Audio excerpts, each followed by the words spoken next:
أما بعد فأعوذ بالله من الشيطان الرجيم.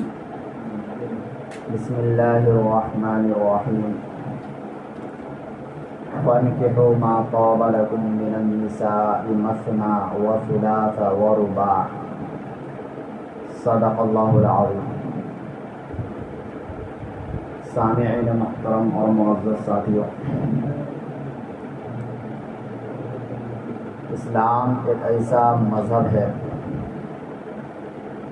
جس میں ہماری خواہشات کو مارا نہیں گیا اور نہ اس کو بے لگام چھوڑا گیا.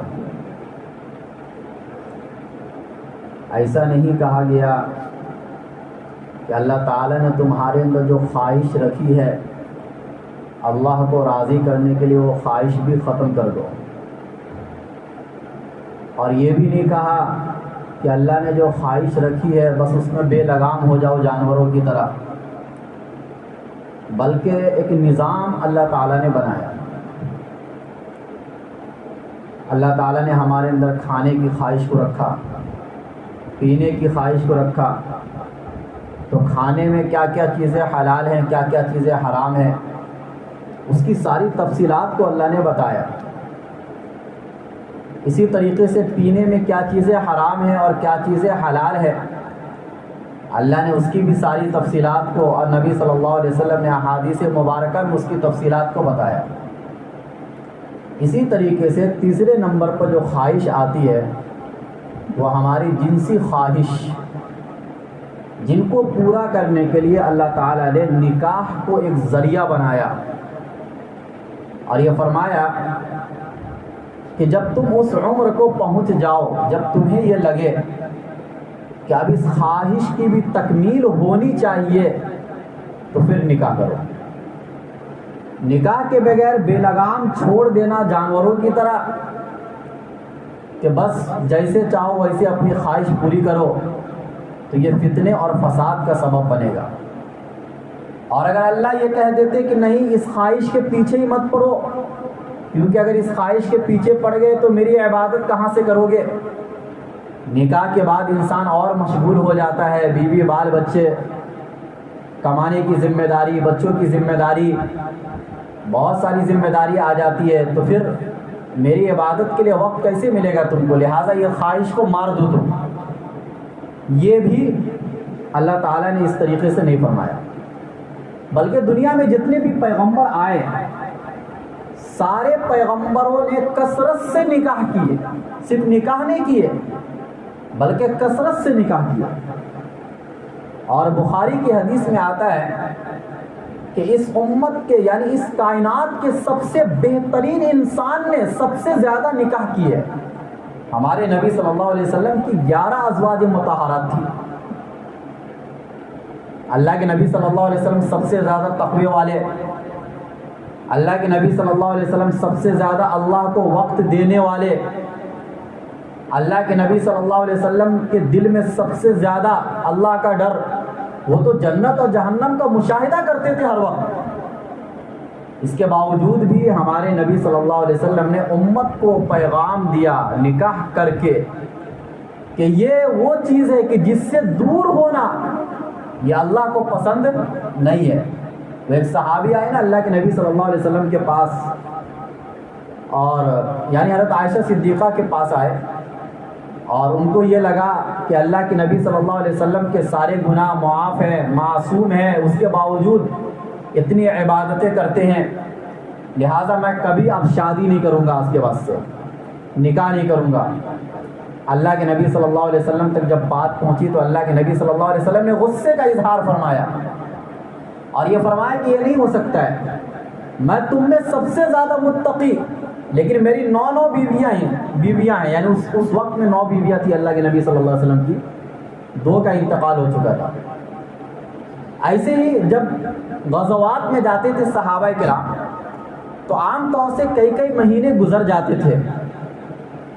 تو شروع اسلام میں یہ نظام بنایا گیا کہ اگر کہیں غزوہ کرنے کے لیے جا رہے ہیں، جہاد کرنے کے لیے جا رہے ہیں تو وہاں عورتوں سے نکاح کرنا چند دنوں کے لیے یا کچھ وقت کے لیے یہ کرنا شروع اسلام میں جائز تھا، ضرورت کی وجہ سے، جبکہ اسلام پھیلا نہیں تھا پوری دنیا کے اندر، جس کو نکاح متع کہا جاتا ہے۔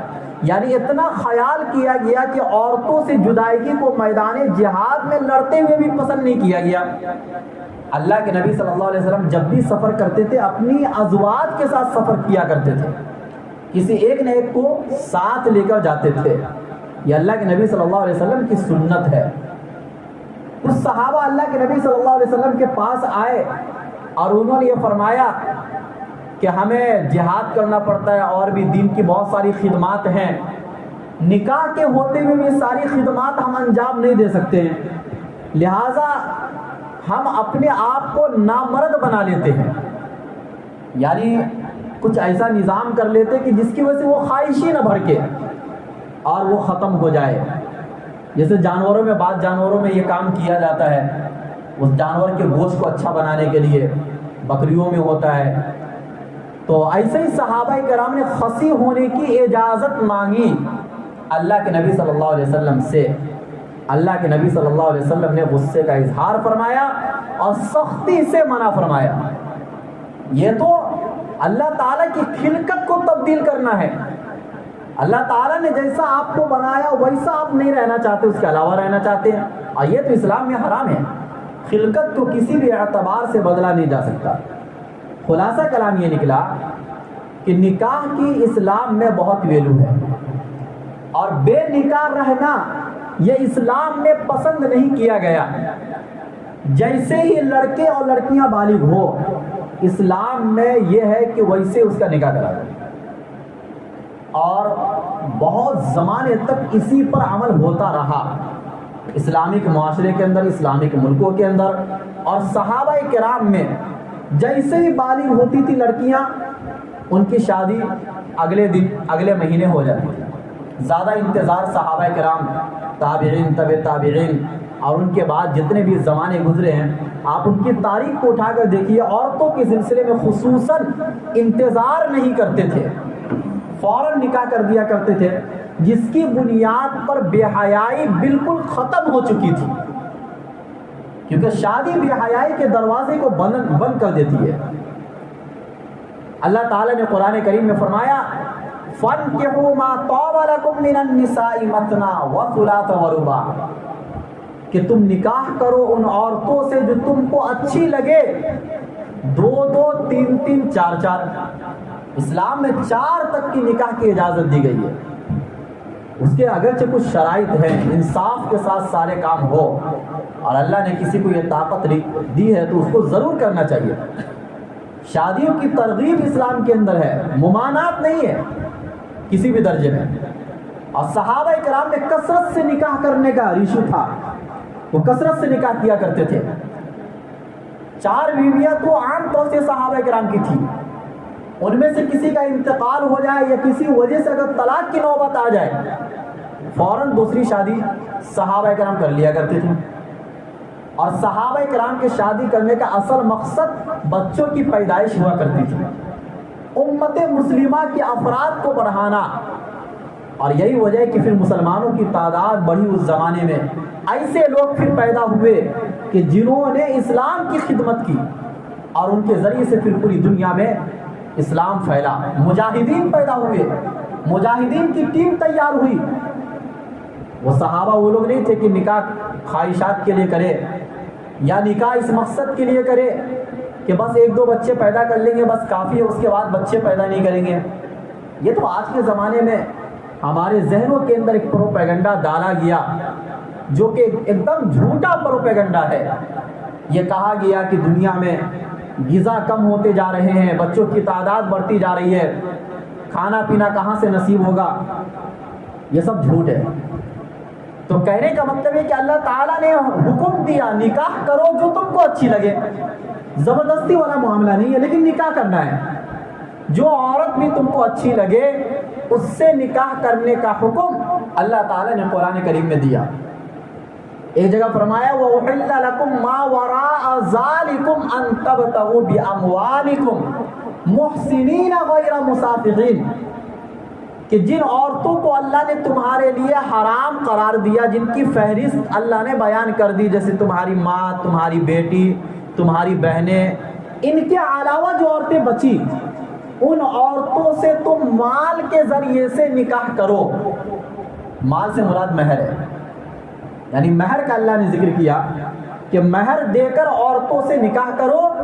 مسافہین، یعنی نکاح کا مقصد پاک دامنی حاصل کرنا ہو، شہوت پوری کرنا نہ ہو، مقصد شہوت نہ ہو صرف، اگرچہ نکاح کے مقاصد میں سے وہ بھی ہے، پاک دامنی ہے، لیکن اصل یہ ہے کہ ہم نسل کو بڑھائیں گے۔ اصل نکاح کا مقصد یہ ہونا چاہیے کہ ہم نسل کو بڑھائیں گے، اور نکاح اس لیے اللہ تعالیٰ نے رکھا ہے، اس لیے اللہ تعالیٰ نے شہوتوں کو مرد اور عورت میں رکھا ہے تاکہ نسل انسانی اسی طریقے سے آگے بڑھے۔ اگر آپ نکاح کے اسی مقصد کو ختم کر دیں گے تو پھر تو انسان کی پیدائش رک جائے گی، پھر دنیا کے بنائے جانے کا جو اصل مقصد انسان کی آزمائش ہے وہ نہیں ہو پائے گی۔ اور یہ خیر انسان کتنی بھی پلاننگ کر لے، اللہ تعالیٰ کو جن کو پیدا کرنا وہ پیدا ہو کر رہے گا۔ جن ملکوں میں یہ قانون بنے، کیا ان ملکوں میں بچے پیدا نہیں ہوتے؟ بالکل ہوتے ہیں۔ تو بچے تو پیدا ہوں گے اور قیامت تک ہوتے رہیں گے، تعداد بڑھتی رہے گی، مرنے والے مریں گے، پیدا ہونے والے پیدا ہوں گے۔ چونکہ کائنات کا نظام اللہ چلا رہا ہے، کسی انسان کے کچھ فیصلہ کرنے سے کچھ ہوتا نہیں ہے۔ ایک جگہ اللہ تعالیٰ نے فرمایا کہ اگر تم آزاد عورتوں سے نکاح نہیں کر سکتے تو باندی عورتوں سے نکاح کرو۔ اس زمانے میں غلام اور باندی کا زمانہ تھا، تو آزاد عورتوں سے نکاح کرنے میں خرچے زیادہ تھے، چونکہ ان کے مطالبات زیادہ ہوا کرتے تھے، ان کے نفقہ زیادہ ہوا کرتے تھے، اور باندی سے نکاح کرنے میں تھوڑے خرچے کم تھے۔ اللہ تعالیٰ نے یہ فرمایا کہ اگر کوئی مرد ایسا ہو جن کے پاس اتنی استطاعت نہیں کہ وہ آزاد عورت کے نخرے کو برداشت کرے تو وہ باندی سے نکاح ضرور کرے، لیکن بے نکاح نہ رہے معاشرے میں کوئی بھی انسان۔ اور اسی چیز کو اور واضح انداز میں اللہ تعالیٰ نے 18ویں پارے میں فرمایا وَأَنكِحُوا الْأَيَامَ مِنكُمْ وَالصَّالِحِينَ مِنْ عِبَادِكُمْ وَإِمَائِكُمْ، کہ تم میں سے جو بے نکاح ہیں، چاہے مرد ہو یا عورت، معاشرے کی ذمہ داری ہے کہ اس کا نکاح کراؤ، حتیٰ کہ غلام اور باندیوں میں سے جو نکاح کے لائق ہیں اور وہ نکاح نہیں کر سکتے ان کا بھی نکاح کراؤ۔ وَأَنكِحُوا الْأَيَامَ مِنكُمْ وَالصَّالِحِينَ مِنْ عِبَادِكُمْ۔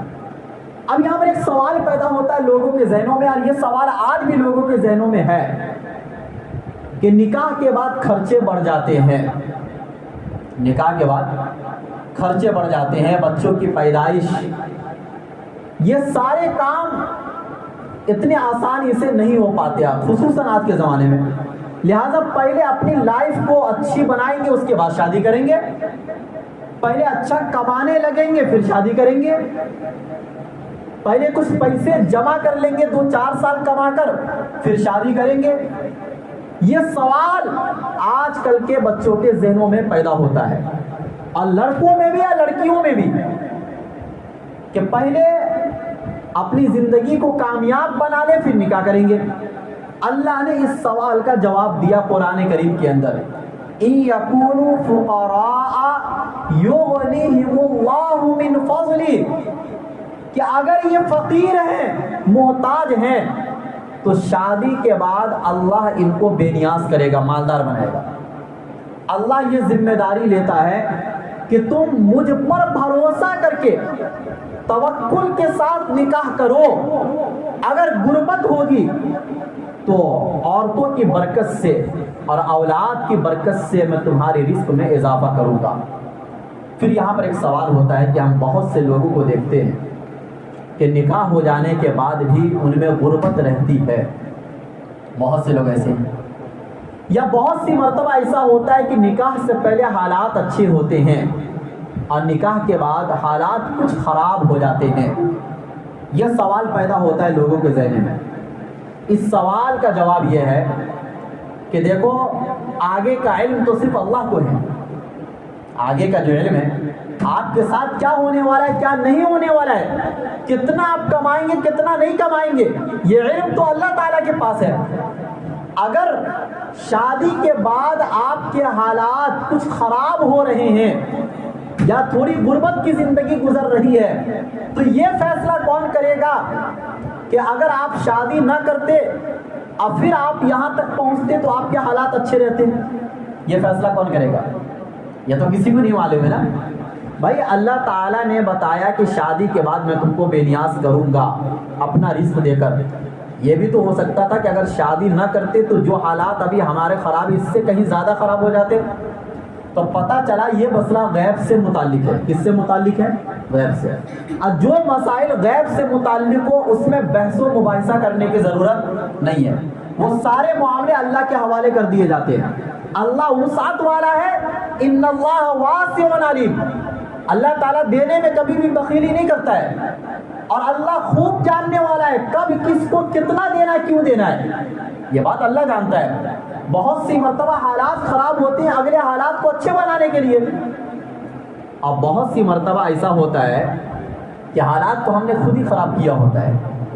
اللہ دینا چاہ رہا ہے، بہت سے دروازے کھول کے رکھا ہے اللہ، لیکن آپ ان دروازوں میں جانا نہیں چاہتے ہیں، رزق کو آپ تلاش کرنا نہیں چاہتے۔ پھر اگر حالات خراب ہو تو اس کی ذمہ دار پھر اللہ نہیں ہے، اس کے ذمہ دار آپ خود ہیں۔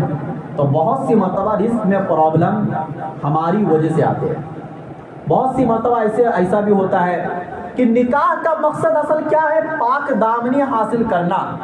اگر اس مقصد کے ساتھ نکاح کرو گے اللہ اپنا وعدہ پورا کرے گا، لیکن اگر نکاح کے بعد بھی ہماری نظر دوسری عورتوں پر ہے، نکاح کے بعد بھی عورتوں کی نظر دوسرے مردوں پر ہے جیسا کہ آج کل ہو رہا ہے، تو پھر اللہ کا وعدہ کیسے پورا ہوگا؟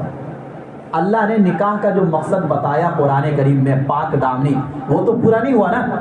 جب پورا نہیں ہوا تو اللہ آپ کو بے نیاز کیسے کرے گا؟ اللہ کے نبی صلی اللہ علیہ وسلم نے حدیث میں فرمایا کہ یا معاشر الشباب، اے نوجوانوں کی جماعت، من استطاع منکم الباءۃ فلیتزوج، تم میں سے جو بھی نکاح کی استطاعت رکھتا ہے وہ ضرور شادی کرے۔ سوال پیدا ہوتا ہے نکاح کی استطاعت کا مطلب کیا ہے، اور صحابہ کرام ان آیتوں کا، ان احادیث کا کیا مطلب سمجھتے تھے؟ میں ایک واقعہ بخاری شریف کے حوالے سے بتاؤں جس سے بات بالکل واضح ہو جائے گی کہ استطاعت کا مطلب کیا ہے نکاح کے تعلق سے۔ ہر جگہ استطاعت کا الگ الگ مطلب ہوتا ہے۔ آدمی کو حج کرنا ہے، حج میں استطاعت کا ہونا ضروری ہے، وہاں پر تو بہت پیسوں کی ضرورت پڑتی ہے، وہ ایک الگ مسئلہ ہے۔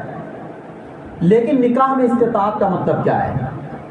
ایک عورت اللہ کے نبی صلی اللہ علیہ وسلم کے پاس آئی اور انہوں نے یہ کہا کہ آپ مجھے اپنے نکاح میں رکھ لیجیے، چونکہ ہمارے نبی صلی اللہ علیہ وسلم کے لیے خصوصی امتیاز تھا کہ بغیر نکاح کے اور بغیر مہر کے اگر کوئی عورت نبی صلی اللہ علیہ وسلم کو اپنے آپ کو ہبہ کر دے اور اللہ کے نبی قبول کر لے تو وہ اس وقت سے اللہ کے نبی صلی اللہ علیہ وسلم کی بیوی بن جاتی تھی۔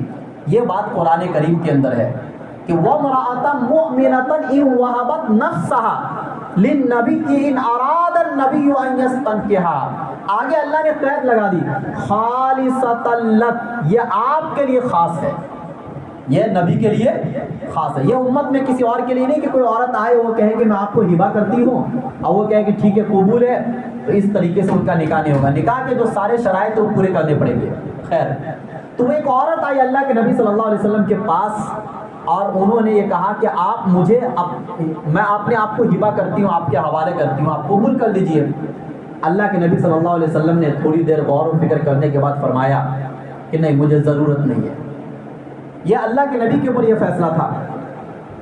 بازو میں ایک صحابی بیٹھے ہوئے تھے، انہوں نے کہا کہ اللہ کے نبی اگر آپ کو ضرورت نہیں ہے تو آپ اس عورت کا نکاح مجھ سے کرا دیجئے۔ لیکن نکاح اس زمانے میں کتنا آسان تھا، بھرے مجلس میں نبی کے سامنے اپنی خواہش کا اظہار۔ آج کے زمانے میں کسی کی لڑکی اگر کسی کو اچھی لگی، یہاں پر اچھی لگنے سے مراد بے حیائی والے طریقے سے نہیں ہے، نکاح کے طریقے سے، اور آپ اس کے ماں باپ کو جا کے یہ بولے کہ مجھے آپ کی لڑکی پسند آئی ہے، میں نکاح کرنا چاہتا ہوں، اس کا باپ بھڑک جائے گا، چونکہ ہم نے زمانے کو گندا بنا دیا ہے۔ ماحول کو گندا بنا دیا. وہ اس زمانے میں یہ سوچ ہی نہیں تھی نا, یہ تصور ہی نہیں تھا صحابہ کرام میں. وہ تو صرف نکاح کے لیے پیغام دیتے تھے. اور یہی وجہ ہے, دیکھیے حضرت عمر رضی اللہ تعالیٰ عنہ کی بیٹی حضرت حفصہ رضی اللہ تعالیٰ عنہ, جب ان کے شوہر کا انتقال ہوا تو حضرت عمر بذات خود اللہ کے نبی کے پاس گئے اور فرمایا کہ میری بیٹی ہے, ان کو میں آپ کے نکاح میں دینا چاہتا ہوں. ان کو میں, وہ چونکہ حضرت ابو بکر صدیق کے پاس بھی گئے تھے, حضرت عثمان غنی کے پاس بھی گئے تھے, لیکن ان دونوں نے کچھ کہا نہیں. پھر اللہ کے نبی صلی اللہ علیہ وسلم کے پاس آئے تو اللہ کے نبی صلی اللہ علیہ وسلم نے قبول فرما لیا. پتہ کیا چلا کہ اس زمانے میں اگر آپ نکاح کا پیغام دے یا آپ کے گھر میں کوئی نکاح کا پیغام دے, یہ کوئی بڑی مشکل چیز نہیں تھی, جیسا کہ آج کل بہت مشکل. اور اس کے لیے کوئی مہمان نوازی کی بھی ضرورت نہیں تھی. لمبے لمبے دسترخوان بچھاؤ اور اس کے بعد پوری ایک تاریخ رکھی جائے, اس تاریخ پر سارے لوگ آئیں گے, نئے نئے کپڑے پہنائے جائیں گے. یعنی شادی سے پہلے لاکھوں کے خرچے ہیں. یہ ساری چیزیں صحابہ کرام کے زمانے میں, اور یہ اسلام میں نہیں ہے. صحابہ کے زمانے میں کیا, اسلام میں یہ چیز ہے ہی نہیں. اسلام میں سیدھا سیدھا آپ کو کوئی پسند ہے یا لڑکی کو کوئی لڑکا پسند آئے, وہ براہ راست بول سکتی ہے اپنے گھر میں. وہ اپنے ماں باپ سے یہ کہہ سکتی ہے کہ مجھے فلاں لڑکا پاک دامن ہے, نیک صفت ہے, دیندار ہے, اس بنیاد پر میں اسے پسند کرتی ہوں. ٹھیک ہے, کوئی مسئلہ نہیں ہے. اگر ماں باپ کو اچھے لگے کہ وہ تھوڑی جانچ پڑتال ہوگی جیسے آج کے زمانے کے اعتبار سے, اس کے بعد ان کا نکاح کرا دیا جائے گا مسجد کے اندر لا کے.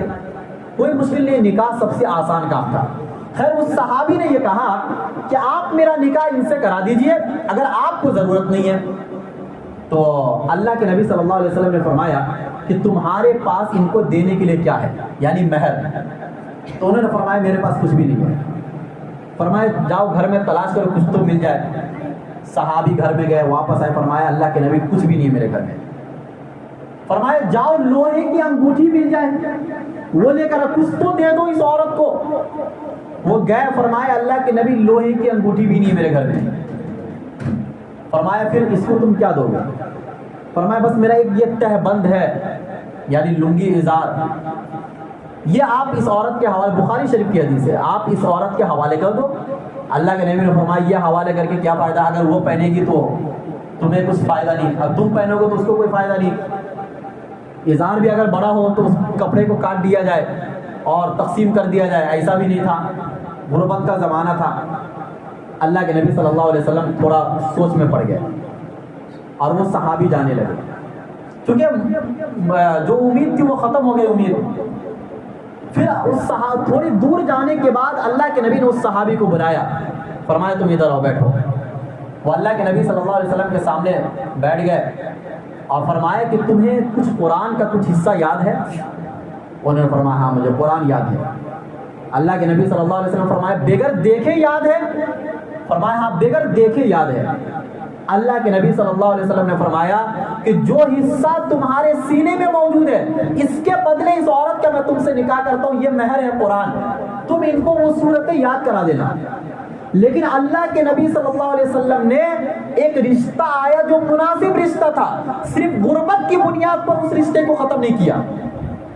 اگر نکاح ہو سکتا ہے کرا دو, ذمہ داری اللہ نے لی ہے نا کہ نکاح کے بعد اگر غربت رہے گی اس غربت کو میں ختم کروں گا. قرآن کیا ہے, ان یکونوا فقراء یغنیہم اللہ من فضلہ, اللہ اپنا فضل ان کو دے گا. لیکن آج کے زمانے میں کیا ہے مسئلہ, بھائی گھر نہیں ہے, کپڑے نہیں ہے پہنانے کے لیے, خرچے بڑھ جائیں گے. یہ سارے وہ خیالات جو ابھی پیدا بھی نہیں ہوئے آپ خود ہی پیدا کر کے رکھیں. سب سے بڑی بات ہے کہ نکاح کو ہم لوگوں نے مشکل بنا دیا. ورنہ دیکھیں کتنے آسانی سے نکاح ہوا, آپ نے دیکھا اس حدیث کے اندر کتنے آسانی سے نکاح صحابہ کرام کر لیا کرتے تھے. حضرت عمر فاروق رضی اللہ تعالیٰ عنہ کو حضرت علی رضی اللہ تعالیٰ عنہ کی بیٹی پسند آئی. حضرت فاطمہ کی ایک بیٹی بھی تھی, عام طور سے لوگ جانتے نہیں ہیں. اور حضرت عمر فاروق نے یہ سوچا کہ میرا نسب نبی صلی اللہ علیہ وسلم کے خاندان سے جڑ جائے. انہوں نے نکاح کا پیغام دیا. حضرت عمر رضی اللہ تعالیٰ عنہ کی عمر 45 سال 50 سال عمر ہے, یعنی خلافت کے زمانے میں انہوں نے نکاح کیا, تو مطلب 50 کے اوپر ہے. اور ان کی عمر 12 سال ہے 13 سال ہے. لیکن اس نکاح پر کوئی نکیر نہیں ہے, کوئی لان تان نہیں ہے. صحابہ کرام کے زمانے میں کتنا آسان تھا نکاح، ہم نے کتنا مشکل بنا دیا۔ اچھا آج کل نکاح میں بھی مسئلہ یہ ہے کہ ایک تو نکاح کرتے ہیں، اللہ کے نبی نے کیا فرمایا، النکاح من سنتی، نکاح میرے طریقے میں سے ہے، اور خطبہ پڑھتا ہے امام، اور اس خطبے کے اندر جو ہے یہ حدیث بھی آتی ہے النکاح من سنتی، بہت سے لوگوں کو یاد بھی ہوگا کہ نکاح میرے طریقے میں سے ہے۔ بھائی نبی کا طریقہ کب بنے گا؟ جب نبی کے طریقے پر نکاح ہو۔ اگر وہ نکاح نبی کے طریقے پر نہیں ہوا، وہ نکاح بدعت ہے۔ جیسے 4 رکعت سنت ہے، سنت نماز آپ پڑھتے کن کے طریقے پر پڑھتے ہیں؟ نبی کے طریقے پر پڑھتے ہیں۔ اگر کوئی آدمی اپنے طریقے سے سنت نماز پڑھنا شروع کر دے ڈھول باجے کے ساتھ، تو اس کی نماز ہوگی؟ بھائی نکاح ایک عبادت ہے، اللہ کے نبی نے فرمایا کہ نکاح کو مسجدوں میں کرو، مسجدوں میں جو کام کیا جاتا وہ تو سب سے بڑی عبادت ہے، اور اللہ کے نبی نے حکم دیا ہے کہ مسجدوں میں کرو۔ لیکن نکاح کو ہم نے آج کے زمانے میں تماشا بنا دیا ہے۔ کوئی بھی چیز ایسی نظر نہیں آتی نکاح میں کہ اس ایک چیز کو دیکھ کر ہم یہ کہے کہ ہاں یہ والا طریقہ نبی کا ہے۔ کوئی بھی ایک طریقہ نظر نہیں آتا ہے۔ بے حیائی کے سارے دروازے کھول دیے جاتے ہیں، عیاشی کے سارے دروازے کھول دیے جاتے ہیں، فضول خرچی کے سارے دروازے کھول دیے جاتے ہیں۔ فضول خرچی تو مسلمان اتنا کرتا ہے جتنا غیر مسلم بھی نہیں کر رہا ہے، اور پھر شادی کے بعد طلاقیں کثرت سے مسلمانوں میں، طلاقیں جو ہو رہی ہے نا، چونکہ آپ اس کی تحقیق کیجئے، آپ کو پھر جو لوگ گھروں میں بیٹھے رہتے ان کو پتہ نہیں چلے گا۔ مسلم عورتوں میں طلاق کی سب سے زیادہ کثرت، اور 3 طلاق دینے کے بعد اس عورت کو اپنے نکاح میں رکھنا، یہ ہو رہا ہے۔ کتنے ایسے مسائل ہیں جن کو میں خود جانتا ہوں کہ 3 طلاق دینے کے بعد بیویوں کو اپنے پاس رکھا گیا ہے، حرام ہونے کے بعد، اور طلاق بھی کثرت سے دے رہے، اس کے بعد بھی شراب پی کے آ رہے طلاق دے رہے۔ نکاح سے برکتیں ختم ہو گئی، کیونکہ ہم نے اپنے نکاح میں سارے رشتہ داروں کو خوش کرنے کی کوشش کرتے ہیں، لیکن اگر کسی ایک ذات کو خوش نہیں کرتے ہیں تو وہ اللہ کی ذات ہے، اور وہ نبی کو ہم ناراض کرتے ہیں۔ جن کے طریقے پر نکاح ہو رہا ہے، جن کے طریقے پر نکاح ہو رہا ہے، انہی کے طریقے کو ہم پامال کرتے ہیں نکاح کے اندر، اللہ کو ناراض کرتے ہیں، اللہ کو ہم اپنے پسے پش ڈال دیتے ہیں۔ یہودیوں والا طریقہ کہ یہودیوں کو اب ان کا جو مذہب تھا، ان کی کتابوں میں وہ باتیں جو ان کے من کے مطابق ہوتی تھی، خواہش کے مطابق ہوتی تھی، وہ لے لیتے تھے، اور جو باتیں ان کے خواہش کے خلاف ہوتی تھی اس کو نہیں لیتے تھے۔ یہی بات تو آج ہمارے اندر بھی ہے، قرآن اور حدیث کی وہ باتیں کہ جو ہمارے خواہش کے مطابق اس کو ہم لیتے ہیں، لیکن جو ہمارے خواہش کے خلاف اس کو ہم نہیں لیتے۔ کہتے ہیں کہ نکاح زندگی میں ایک بار آتا ہے، تو اگر اس میں بھی ہم موج مستی نہیں کریں گے، عیاشی نہیں کریں گے، تو کب کریں گے؟ بھائی دنیا عیاشی کی جگہ نہیں ہے، زندگی بھی تو ایک مرتبہ ملتی ہے۔ اگر زندگی 2-3 مرتبہ ملتی ہوتی تو پھر آپ یہ سوال کر سکتے تھے کہ چلو اگلے جنم کے اندر پھر سے دوبارہ دنیا میں آئیں گے تو وہاں ہم عیاشی نہیں کریں گے۔ مسئلہ یہ ہے کہ زندگی بھی ایک مرتبہ مل رہی ہے، اللہ کو راضی کرنے کا یہی ایک موقع ہے، اس کے علاوہ تو کوئی موقع نہیں۔ بہت سے ایسے دلہا دلہن ہیں کہ شادی کے فوراً بعد نکاح کی مجلس کے اندر ان کا انتقال ہو جاتا ہے۔ اب کیا کریں گے؟ پھر دنیا سے چلے گئے، اللہ تعالیٰ کو کیا جواب دیں گے وہ کہ شادی پہلی مرتبہ ہو رہی تھی اس لیے ہم انجوائے کر رہے تھے۔ اسی لیے فضول خرچی کرنے والا شیطان کا بھائی ہے، یہ قرآن نے کہا ہے۔ فضول خرچی بھی ہمارے نکاح میں، عیاشی بھی ہمارے نکاح میں، بے پردگی بھی ہمارے نکاح میں، اللہ کے سارے قوانین کو توڑنا ہمارے نکاح میں۔ تو یہ نکاح نہیں ہے، یہ شیطانوں کا کھیل ہے۔ یہ تماشا بنا دیا ہم لوگوں نے نکاح کو، ایک تو مشکل بنا دیا جس سے نکاح مشکل اور زنا آسان، اور اس سے پہلے منگنی کا سسٹم، پھر سالوں سال لڑکیوں سے بات کرنا، اور اس سے یعنی بچے پہلے پیدا ہو رہے ہیں اور نکاح بعد میں ہو رہا ہے۔ یہ تو کثرت سے ہو گیا، بچے کی بنیاد پہلے پڑ جاتی ہے اور نکاح بعد میں ہوتے ہیں۔ بھائی وہ کام آپ پہلے کیوں نہیں کر لیتے کہ جیسے لڑکی کو پسند آئے ویسے آپ نکاح کر دو؟ لیکن نہیں، تھوڑی تیاری کرنی پڑے گی، اتنا جلدی کیسے کر سکتے ہیں؟ بھائی صحابہ کرام، اسلام کا بہرحال یہ طریقہ نہیں ہے صحابہ کا یہ طریقہ نہیں ہے، قرآن و حدیث کا یہ طریقہ نہیں ہے، محدثین و مفسرین کا یہ طریقہ نہیں ہے، ہم ان اولیاء بزرگان دین جن کا ہم نام لیتے ہیں ان کا یہ طریقہ نہیں رہا ہے۔ ان کا یہ طریقہ ہے کہ آج لڑکی پسند ہے، آپ ابھی مجلس میں نکاح کر دو، فوراً نکاح کی بات ہوئی فوراً نکاح کر دو، ساری تیاری بعد میں ہوتے رہے گی، تیاری کے لیے تو پوری زندگی باقی ہے۔ اللہ تعالیٰ ہم سب کو کہنے سننے سے زیادہ عمل کرنے کی توفیق نصیب فرمائے اور نکاح کو آسان بنانے کی توفیق نصیب فرمائے۔